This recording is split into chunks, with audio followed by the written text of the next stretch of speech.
Salut à tous, j'espère que vous allez tous très bien. On se retrouve pour faire le tour de l'actu de l'OM avec un gros focus sur le mercato bien sûr, mais aussi sur le nom du prochain directeur sportif de l'OM et sur les 5 nouveaux contrats pro qui ont été signés récemment. Si notre contenu vous plaît, je vous invite à vous abonner et à activer la petite cloche de notif pour suivre l'actu de l'OM avec moi. N'hésitez pas à nous suivre sur Twitter et Insta, les liens sont en description. N'oubliez pas le petit pouce bleu si la vidéo vous plaît et à réagir aux infos dans les commentaires. Petite question avant de commencer cette vidéo, quel est pour vous le poste à renforcer en priorité cet été? Dites-le nous en commentaire. On va commencer cette vidéo avec un retour sur une rumeur qui était déjà sortie cet hiver, une info que confirme La Provence dans son édition d'aujourd'hui. L'OM a bien contacté le défenseur mexicain des Tigres Carlos Salcedo, une piste qui était tombée à l'eau puisque les Tigres demandaient 5 ou 6 millions pour le laisser partir. Désormais il serait prêt à accepter un prêt avec option d'achat qui pourrait convenir au club, qui va peut-être retenter le coup cet été, peut-être dans le but de laisser partir Lucas Perrin en prêt pour qu'il s'aguerrisse un petit peu. Sur le poste de latéral droit, l'OM se serait positionné sur la piste qui mène au Colombien Santiago Arias, qui joue du côté de l'Atlético Madrid en ce moment, et qui devrait pas être retenu cet été par les Madrilènes, une info qui nous vient de Don Balón, un hebdomadaire espagnol, une piste qui pourrait être intéressante au vu des qualités du joueur de 28 ans, pour qui l'OM serait prêt à investir jusqu'à 15 millions d'euros cet été. Bien sûr, ça dépendra aussi des ventes, ça dépendra du budget disponible à l'OM, mais je pense que ça pourrait être un vrai bon coup et un vrai plus pour jouer la Ligue des Champions l'an prochain. Sur le dossier Pape Gueye qui avait signé à Watford mais qui ne veut finalement plus y aller, l'OM et le FC Nantes restent à l'affût pour le joueur d'après le Disport. Son club demande 5 millions d'euros pour le laisser partir.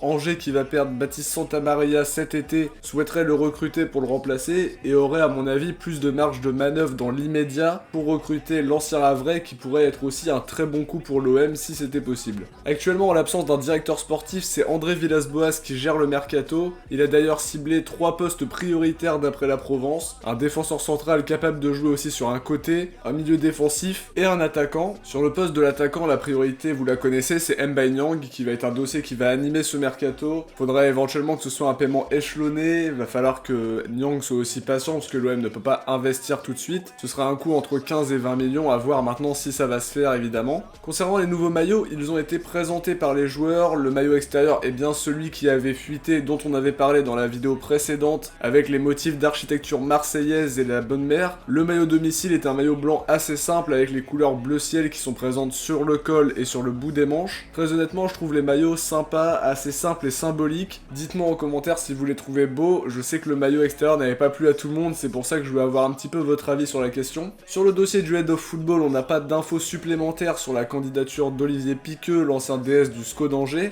mais on a un nouveau nom qui est sorti, qui est celui de Gianluca Nani, ancien DS de Brescia à l'époque de Pirlo et Roberto Baggio par exemple. Il a depuis été celui de West Ham, Watford et Al Jazeera. Autre candidat déclaré, l'ancien Marseillais Fabrizio Ravanelli, qui aime aussi se vendre du côté de l'OM, lui qui avait déjà évolué au club. Il a évoqué un possible recrutement de Gonzalo Higuain s'il venait à devenir le nouveau DS, même si on sait qu'en termes de salaire, ça n'est pas vraiment dans nos prix. Ce vendredi a été un jour important aussi dans le nouveau projet de l'OM, puisque le club a pu faire signer un contrat pro à 5 joueurs prometteurs. D'abord le milieu Nassim Ahmed, 19 ans, que Larguet aimerait voir titiller le groupe pro d'ici quelques mois. Le milieu box-to-box Cheikh Souaré, le très talentueux Hugo Bertelli, le jeune Jaurès Raoult et le latéral droit Richard Richard. Pour la plupart des joueurs que j'ai cités qui ont déjà signé pro, j'ai parlé d'eux un petit peu si vous voulez en savoir plus sur eux dans la vidéo le 11 des jeunes les plus prometteurs à l'OM. Ça vous permettra d'avoir une petite idée de leurs caractéristiques et après on verra bien dans tous les cas s'ils progressent et s'ils se font une place dans le groupe pro. Alors évidemment c'est une bonne manière de verrouiller les talents du centre de formation, d'autant plus qu'ils vont jouer la Youth League la saison prochaine. C'est assez observé par les clubs européens etc. Donc ils pouvaient pas se permettre d'avoir des joueurs qui n'étaient pas sécurisés. Reste à savoir aussi si AVB va compter sur eux ou s'ils seront des joueurs de complément. Pour la plupart des joueurs il y a encore un petit peu à faire aussi pour s'améliorer. Ahmed paraît être le plus proche d'évoluer avec les pros, mais évidemment ça va pas se faire du jour au lendemain.